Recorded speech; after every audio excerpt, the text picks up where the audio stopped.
கணிதம்னா நமக்கு என்ன ஞாபகம் வரும்? எண்கள், சமன்பாடுகள், தியரம்கள் இல்லையா? ஆனா அந்த எண்களுக்கும் சமன்பாடுகளுக்கும் பின்னாடி இருக்கிற மனுஷங்கள பத்தி நம்ம எப்பவாவது யோசிச்சிருக்கோமா? வாங்க, கணித வரலாற்றிலிருந்து ஒரே ஒரு நாளை மட்டும் எடுத்துக்குவோம். மார்ச் 1. அந்த ஒரு நாள்ல மறைஞ்சிருக்கிற ஆச்சரியமான மனித கதைகளை நம்ம சேர்ந்து தேடலாம். மார்ச் 1 பாக்கறதுக்கு இது ஏதோ ஒரு சாதாரண தேதி மாதிரி தெரியலாம். ஆனா இந்த ஒரே ஒரு நாள் வரலாறு முழுக்க எவ்ளோ ஆச்சரியமான மனிதர்களையும் நிகழ்வுகளையும் ஒன்னா இணைக்குது தெரியுமா? யோசிச்சு பாருங்க, இதே மார்ச் 1ஆம் தேதி தான் ஒரு அணு உளவாளி விசாரணைக்கு வராரு. நாம வானத்துல பறக்கிறதுக்கான கணிதமே பிறக்குது. ஒரு சமன்பாட்டுக்கு சம்பந்தமே இல்லாம தப்பா பேர் வைக்கிறாங்க. ஏன், ஒரு பெரிய கணித மேதையே ஒரு பயங்கர தப்பான கணிப்ப சொல்றாரு. ஒரே நாள்ல இவ்ளோ விஷயங்களா?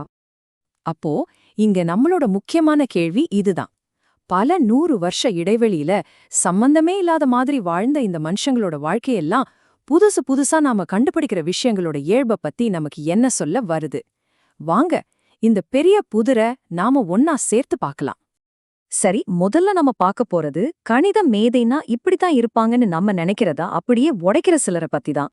ஒரே நாள் மார்ச் 1, ஆனா 2 பேர் அப்படியே நேர் எதிர். ஒரு பக்கம் ஜார்ஜ் பிரேயன், ஸ்கூலுக்கே போகாம வீட்லே படிச்சு விமானம் பறக்கறதுக்கான கணக்கு போட்ட ஒரு மேதை. இன்னொரு பக்கம் ஜான் பெல், ஒரு தூதர், ஆனா தனக்கு சம்பந்தமே இல்லாத ஒரு சமன்பாட்டுக்காக இன்னிக்கும் ஃபேமஸா இருக்காரு. இவங்களோட கதைகள்லயே கணித உலகம் எவ்வளவு விசித்திரமானதுன்னு புரியுது இல்லையா? ஜார்ஜ் பிரேயன், இவரோட கதையில ரொம்பவே ஆச்சரியமான விஷயம் என்ன தெரியுமா? அவர் ஸ்கூலுக்கே போனதில்ல. ஆமா, வீட்லயே தான் படிச்சாரு. அவரை பத்தி சொல்றவங்க கூட அவர்கிட்ட ஒரு வித்தியாசமான குணம் இருந்துச்சுன்னு சொல்றாங்க. ஆனா பாருங்க, அதெல்லாம் தாண்டி அவர் தெர்மோடைனாமிக்ஸ்ல ஒரு பெரிய எக்ஸ்பர்ட் ஆனாரு. 1911ல விமான பயணத்தில் நிலைத்தன்மைன்னு ஒரு புக்க வெளியிட்டாரு. அந்த புத்தகம் தான் விமானங்கள் எப்படி ஸ்டேபிளா பறக்குதுங்கிறதுக்கான கணித அடிப்படைய முதலா உலகத்துக்கு சொல்லுச்சு. ஒரு வித்தியாசமான பின்னணி கூட ஒரு புது துறையில எவ்ளோ பெரிய புரட்சியை உண்டாக்க முடியும்னு இதுக்கு மேல ஒரு நல்ல உதாரணம் இருக்க முடியுமா? அடுத்து ஜான் பெல். பெல்ஸ் ஈக்குவேஷன்னு சொன்னா பலருக்கும் தெரியும். ஆனா இங்க தான் ஒரு ட்விஸ்ட்.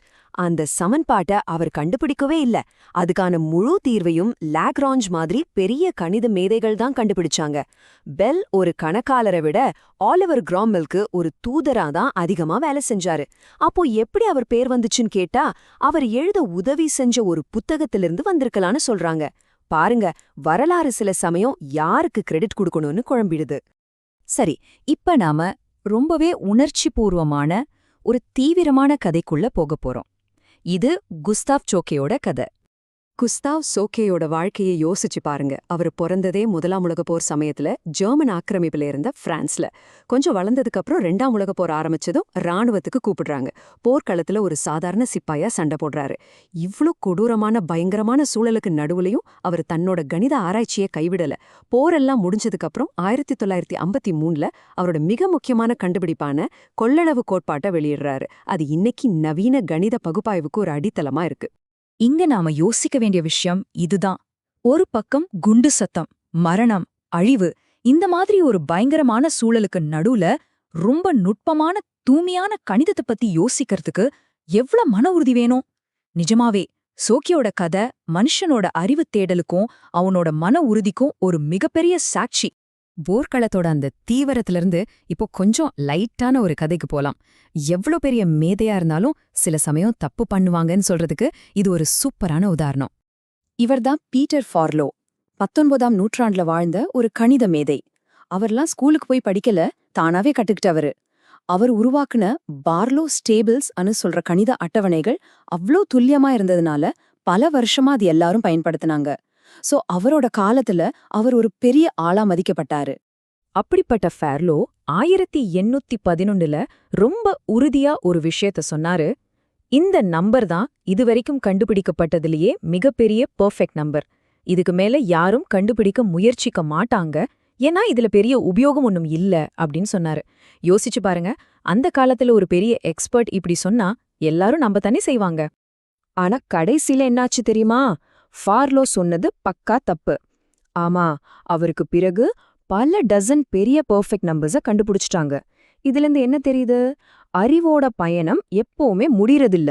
இதுதான் கடைசி நம்ம எப்பவுமே சொல்ல முடியாது. சரி, இதுவரைக்கும் நாம பார்த்த இந்த அலகலகு கதைகளை எல்லாம் இப்போ ஒன்னா சேர்த்து பார்க்கலாமா? கணித மேதைனா எப்படி இருப்பாங்கன்னு கேட்டா நம்ம மனசுல ஒரு பிம்பம் வரும் இல்லையா?